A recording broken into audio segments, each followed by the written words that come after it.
오늘 수업이 이제 기초 강좌 들으시는 분들한테는 동영상 마지막 수업인데요. 오늘 내용은 이제 주로 이제 숫자 계산을 좀 많이 할 거예요. 그래서 일반적으로 실제 재개발 조합에서 어떻게 사업성을 구성을 하고, 그리고 그거를 조합원들한테 관리처분에 담아서 알려주는지에 대한 숫자 계산을 하게 될 건데, 이제 그런 그들의 고민, 그러니까 조합과 시공사의 고민을 얘기하는 게 아니에요. 조합의 고민을 얘기하는 거예요. 조합의 고민을 우리 투자자가 미리 안다면 그거에 맞게끔 그 현장을 미리 분석할 수가 있잖아요. 그래서 물건 분석을 하기 위해서 어떤 물건이 좋고 어떤 물건이 나쁘고를 얘기를 할 건데, 당연히 이제 그렇게 하기 위해서는 먼저 숲을 보는 거를 오늘 하게 될 거예요. 지금 이제 1년 동안 수업을 들으신 분도 있고, 어떤 분은 뭐 2년 수업 들으신 분도 있고 한데, 이제 줌으로 오시는 분도 있고 또 영상으로 보시는 분도 있고 한데, 근데 이제 이번 5주차의 강좌는 이제 현장을 가기 위해서, 그래서 현장을 가면은 뭐 이런저런 얘기하면 그래도 용어 정도는 알아야 되기 때문에, 흐름 정도는 알아야 되기 때문에, 그래서 5주짜리 강좌를 만드는 거라 5주 동안에 좀 큰 틀만 한번 잡아본 거거든요. 물론 더 디테일하게 들어가 보면 할 게 많겠죠. 근데 5주 동안 참여할 이제 기본적인 기초 지식을 가지게 하기 위해서 입문자 위주로 좀 만들어 봤어요. 그래서 좀 이해해 주시고요. 기존 수업 들으셨던 분들은. 그래도 이제 계속 반복하면 또 새로운 개념 잡히겠죠. 그래서 이제 오늘의 주 내용은 이제 투자자 관점에서 개별적인 물건을 어떻게 분석할 거냐. 제가 이제 농담으로 그런 말씀 많이 들었잖아요. 2002년도 제가 이제 왕십리 유타운 되기 전에 들어갔었는데, 제 친구가 이제 정비업체로 들어갔고, 2003년도에 거기가 이제 유타운 지정이 됐는데, 근데 그 바로 지정되기 바로 한 5, 6개월 전에 막 그런 소문이 약간씩 돌았단 말이죠. 그 지역에 이제 이런 일이 있을 수도 있겠다. 근데 물건이 막 팔나기 시작하는데, 제가 보기에는 좋은 물건도 다 남아있고 나쁜 물건만 먼저 팔리더라고요. 왜 그런가를 봤더니 이제 계산하는 방식이 다르기 때문에 그래요. 보는 관점도 다르고. 그래서 오늘은 이제 물건을 분석을 할 건데, 우리 일반인들이 보통 부동산에 접근을 어떻게 하는지부터 한번 좀 짚어보도록 할게요. 그보다 앞서 다음 주 토요일부터 현장 탐방을 갈 거예요. 현장 탐방 1기가 이제 얼추 모집이 됐죠. 그래서 다음 주부터 갈 건데, 몇 번 말씀드리지만 제 수업 내용에서 뭐 이 지역이 좋다, 이 물건이 좋다, 뭐 이런 얘기 안 하잖아요. 할 수도 없고, 전 그게 수업이라고 보지는 않거든요. 유튜브도 마찬가지고요.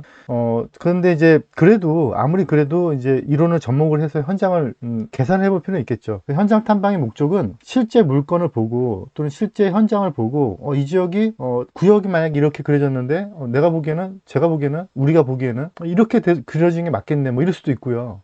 또는 여기에 빠졌거나, 또는 엄한 데가 들어갔거나 하면 여기는 또 빠질 수도 있겠구나, 나중에 재개발되면서. 뭐 이런 현상도 있겠고, 개발 지역이 아닌데 알고는 될 수밖에 없겠다, 이런 얘기도 있을 수 있겠죠. 지금은 아니고, 제가 한 4, 5년 전에 그 멘토링 클럽이라 해서 현장 다니는 모임이 있었어요. 그때 뭐 한 200인가 300인가 받고 다닌 적이 있었는데, 그때는 공부는 안 하고, 거꾸로 그때는 공부는 안 하고 계속 현장만 다녔었거든요. 근데 그때 사실 다 다녔던 지역들이 지금 신통, 모아 이런 게 됐어요. 근데 그 지역 말고도 앞으로 제가 보기에는 하루에 한 군데씩 다녀도요, 한 3년 다녀도 부족할 정도의 현장들이 되게 많아요.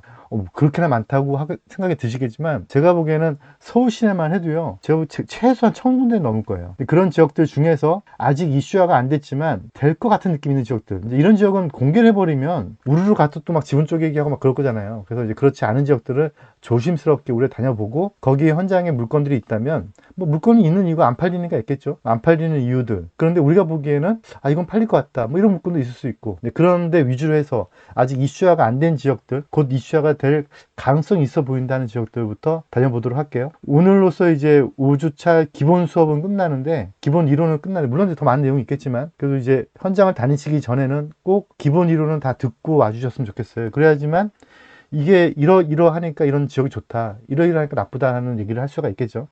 재개발 사업의 투자자 입장에서의 수익 구조를 한번 보도록 할게요. 재개발 사업에 투자하는 사람들은 뭐 결국은 돈을 보고 하는 거죠. 저도 마찬가지고요.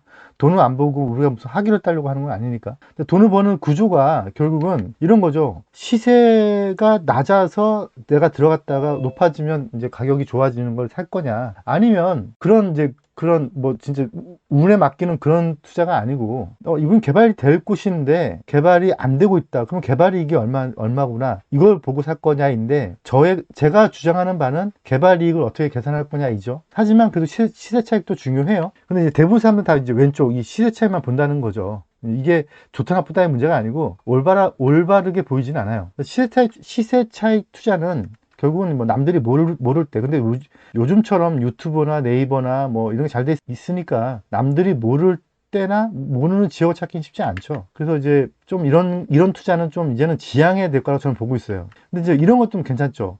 우리가 보기에는 이런 정책이 맞는데 정책이 잘못된 판단 미스로 오류로 흘러가고 있는 거죠. 그래서 이제 그런 정책의 오류가 갑자기 바뀌어지거나 아니면은 뭐 주택 공급을 갑자기 늘리기 위해서 예전에 2010년도쯤에 도시형 생활주택 도생을 많이 했었잖아요. 그게 지금의 다 부작용으로 오고 있는 건데, 또 요즘에 뉴스 이런 거 나왔죠? 주택 공급 물량을 늘리겠다고 오피스텔을 뭐 주택수에서 빼주겠다든가 뭐 이런 얘기도 있었잖아요. 근데 그게 미봉책인데, 뭐 그런 잠깐의 정책의 실수나 정책의 흐름, 이런 것도 읽어볼 필요가 있겠죠. 근데 이제 이거는 이제 저의 주 분야긴 하지만, 이제 법률이 잘못돼 있어가지고, 그 법의 흐름만, 법의 구성을만 놓고 봤을 때는 나쁘지만, 그런데 이제 요게 그 법률의 미비나 구성이 잘못된 거를 살짝만 걷어내면 좋아지는 물건들.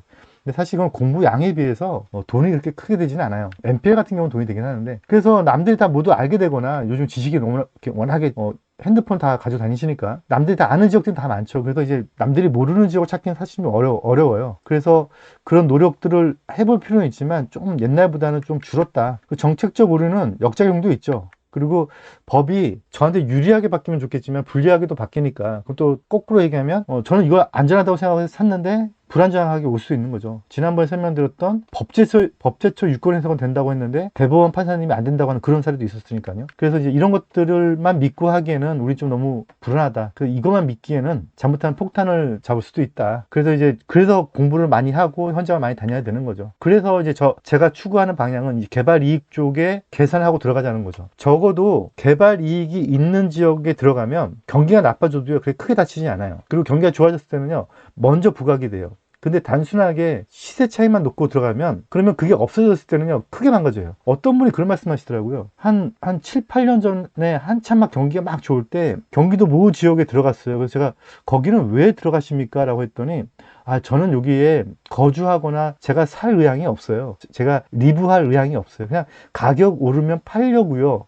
라고 얘기하시면서 그걸 하시더라고요. 나중에 한참 뒤에 만나봤더니요, 그분이 살고 계시더라고, 그게. 왜냐면 안 팔리니까. 그래서 내가 한 입 먹고 넘기려고 산 물건을 남들은 모르겠냐고요. 그런 물건을 누군가 받아주겠냐고요. 물론 막 경기가 과도하게 과열이 돼서 경매장에 가도 막 애기 업고 오고 막 얻고 오고 막 스님도 목탁 들고 와가지고 막 경매 낙찰 받고 막 이런 시대가 오면서 달라지는 얘기겠지만, 그렇지 않은 시대라면 저는 시세 차익에 추구하는 거는 이 돈이 나쁘다는 건 아니에요. 이렇게 벌 수 있는 돈도 있어요. 근데 이걸 추구하지 말고 이건 그냥 덤으로 걸려 들어가는 돈이지 이건 우리가 추구할 바는 아닌 것 같아요. 그래서 뭐 남들이 모르는 지역을 찾거나 막 이렇게 하려고 노력한다기보다, 개발 이익이 있을 것 같은데 남들이 그 개발 이익에 대한 가치를 몰라서 그냥 저평가된 지역도 있잖아요. 그래서 1종이 2종으로 바뀌었는데도 불구하고 2종을 바뀌었을 때의 땅 가격이 얼마큼 더 증가가 돼야 되는데 그걸 모르는 경우도 있잖아요. 이런 현장들을 우린 주로 보자는 거죠. 그래서 1종에서 2종으로 바뀌면 층수가 더